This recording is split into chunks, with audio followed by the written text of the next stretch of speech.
Hello everyone, it's me, waste number 1 from last video. Well, actually my in-game name is Intuition. I also go by ZSW or even Z. No, I never go by TZSW, even though some people called me that. TZSW is just ZSW with the intentional misspelling of "duh" prefix to it, since my archer was my third character back when PW had only 6 classes. I ended up reusing ZSW for my Sin by the time the Rising Tide expansion came out. So this is going to be a solo commentary by me alone, and I apologize in advance if you ever get tired of my voice. This isn't a live commentary, it's more of a unlive commentary, or a dead commentary maybe? This might be more of a rant than a commentary, so take it as you will. Now, as you can see here, I just got face rolled by Jibs. Jibs is a good friend of mine, and he's not some random, so we're currently practicing since it's been forever since I touched this game. My main excuse for that is I've been busy with university and real life, and I haven't had much time to play. But additionally, I didn't really like how the game is turning out. I, for one, really enjoy the Rank 9 first cast and the Rank 9 second cast scene. I didn't really like it when full Rank 9 third cast was introduced. The nerfing of Rank 9 third cast when this server first started, that was an acceptable compromise for me. Yet, ever since the recent expansion, this server has fully implemented a Rank 9 third cast with all its plus 65 attack level and its Purified proc glory. So, I'll rant about Purified proc next time perhaps, cause this is a Sin vs Sin video. What I mainly do want to point out for this video though, is how much the damage has exploded since the initial release of the server. We're basically taking charm with one knife throw now, whereas previously, we'd have to get lucky for a bypass on Earth and Rift. This damage is a lot higher than what I am used to. So this initially causes problems for me, because it's hard to judge how many hits I can or cannot tank. And this is made even worse by the fact that with a ping of 500, it takes at least a second for the skills to respawn. So, now as you can see, right here, I try to do a double spark to block the damage, but lag prevents me. And there are implications to that. It means that, for one, I would have to predict the damage I'm about to take, and estimate whether or not I can tank it at least a second before it even happens. And with damage this high, it's extremely difficult. Secondly, it means I can't do a teleport attack. It's nigh impossible. For those who have played on looping or watched people play on looping, you may notice that it's often possible to do shadow jump followed by a range skill like rip strike. On high ping, this is impossible because the skill just takes too long for the server to register that you are trying to cast it. Thirdly, I have a theory that high ping interferes with your DPS. Since every skill takes about a second longer for the server to register, it seems to make sense that you would be able to get off less skill in a 10-second bracket compared to when you're not lagging. But someone will probably have to verify this for me. I can't be 100% sure on it. So, not only am I trying to get used to the new damage, I'm also simultaneously trying to get used to playing with high ping. And whether or not you feel this is simply a problem with my skill, it doesn't really matter. I mean, I don't believe I'm the best Sin, but some people would try to insist that I am, but that's not how I view myself. I'm just a Sin, and I make mistakes. I learn from it, and I get better from it. So, take that however you will. This means that this video is not so much a focus on my wins, but more of a focus on my loss so they can be analyzed, because really, you learn a lot more from losing than you do from winning. Now, after several defeats, I more or less understand the average damage now. However, there are still extreme cases that I have to understand, so as I mentioned earlier, it's difficult to bypass in the prior days. More or less, you needed double spark and a zerk crit to bypass, and maybe add in a debuff, just to be sure. Now you can just skip half of that, like right there.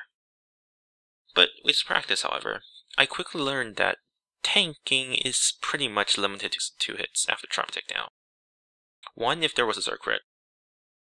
And this is important, which I'll explain in a minute. Now, as you can see here, I just used Absolute Domain to resist a headhunt after a failed Fortify. I know I had Deaden on, but learning from the previous fight, it's better not to risk it. And luckily I did that too, because Deaden saved me from that last hit right there. Previously, I would have felt rather safe not having Deaden. That would be previous expansions. But these days, it's almost a death wish, I would say. Now, as you can see, I switched to a Badge of Courage Genie in this fight. Well, technically I actually got rid of Windshield altogether. It just wasn't serving me well anymore, I feel like. If 13k is the charm bypass, even with the 85% total damage, which is a 15% reduction, that's still going to be a charm bypass of 11k, because my HP, it's now 20k. And spamming it during damage contest isn't that useful anymore either. Considering that any random zerk crit will force me to go defensive, it's really better to save up my genie for immunity skills, or the somewhat more potent Tree of Protection, and especially when combined with double sparking. So, as you can see there, Badge actually saved me from a probable death, and that's one good reason to use it. My Badge is currently sitting at 42% success rate. I don't plan on making it higher. And my reason for this is because I'm mainly using Badge as a last resort. So if it procs, then I get lucky and I live. Bonus to me. If it doesn't, then it's kind of my fault for getting myself into that position that I need to resort to it anyway, so I wouldn't feel bummed if it didn't work. Now, as I mentioned earlier, and as you just saw, the new damage really gives a lot more random and unpredictable bypasses. But you will see from this fight here that having a bypass might be better than not having a bypass. So right here, I'm 1v1ing Azox, which is another friend of mine. Due to discontent with the rank 9 daggers randomness, we opted to go ahead and use Warsaw daggers instead. Warsaw daggers are almost the complete opposite of rank 9 daggers. You can't bypass with it at all. Double Sparked Earthen Rift hits at most 9k, and that's too low for a bypass since our HP is still in the 20ks. So really only a triple Sparked Earthen Rift at exactly the half HP could do it. And that's rare, and I believe none of us ever did it in this video. But the problem with this though is that if both players are playing well, then you pretty much have no window of opportunity to kill your opponent. And when you do get a window of opportunity, you often don't get the kill. So, is this really better than playing with Zerk? I mean, with Zerk, you might be lucky when you land the kill. But without Zerk, you would be lucky if you land a kill. You notice the difference here? So, what this boils down to is the inability to exert damage. This means both players can end up becoming too comfortable to the point that they can be hitting each other during the title phase and not require a single use of Genie during it. And if you can't make your opponent use Genie during title, then by the time title is done, they'll be able to chain enough anti-stuns so you can't kill them before title is up. And this is the purpose of my Fire Apos in this fight. I'm using it so that I have a chance to get his health point low enough so he won't have the Genie when title protection ends. But this doesn't really work. He's playing extremely defensively in this fight. He opts to triple spark above all else. Some people might frown upon triple sparking and call it a noob tactic, but the thing is, if it works, it works. All is fair in love and war. Sun Tzu. Very rarely in this fight do I manage to get him to use Genie during title. During those times, I wasn't able to take advantage of it, unfortunately. And I wouldn't say this is just my own problem, because see, right here, he just missed his chance to kill me, twice. And yeah, I did have plans to resist it, but I was late in it, so wouldn't say that was an excuse either. Mainly, he didn't have the damage, so I got lucky and I survived that. Now, what's ironic is that in order to avoid lucky kills, we switched to Warsaw daggers. But now, my best chance of killing him is actually to get a lucky stun in through Tidal, or maybe a freeze in while I'm triple sparked. And he got one on me in the fight, which actually put me in a huge disadvantage, although I didn't get any of my own, unfortunately.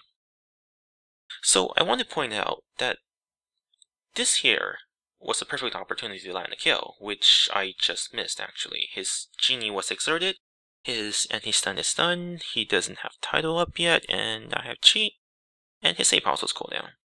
But I managed to miss time fortify, so maybe I should have just faith instead, since I would have had the energy if I didn't want to fortify. Now, I don't actually know why I bothered using Whirlwind as a counter. Let's just say it doesn't really work, because Sins can really just teleport to you, and they have the range on the daggers.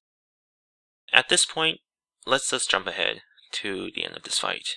And if it wasn't for this jump, this would be pretty much a 30-minute video without it, so yeah. Now, I'm playing hyper-offensively, and that has been my playstyle for a while, but it isn't really working out.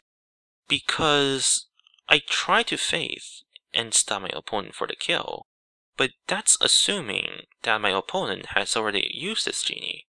Yet in this case, he's not using his genie. And in the few situations where I do manage to get him into a stun, he tanks it. So maybe I should have pulled a stun lock with a seal and freeze as the preamble, and then go into a stun as my kill strategy for this fight, but I didn't try that. When the fight goes on for this length, it resets a lot. Now, when you evaluate fights with zerking, a single mistake a minute ago can cost you down the road. But when the fight comes down to this, the progress you make is very often reset because you can't follow up with it. And then eventually their skill cooldown is done, and they rebuff their nerves, and Tidal comes up, so you pretty much just restarted the fight right there. And all in all, what I'm trying to say is that in a fight with Zerk, it's about having good reaction and being able to recover from mistakes you make, or even predicting the small thing, like predicting a telestun or a single headhunt. And that way, you can try and burn their genie right before their Tidal goes off. But without Zerk, and as far as I can tell, it seems to be quite forgiving of the mistakes you make. You can make several mistakes, but your opponent can always capitalize on it. You don't have to predict all your opponent's moves, because quite often they can't follow up on it. So ironically, this might be more luck-based than simply using Zerk.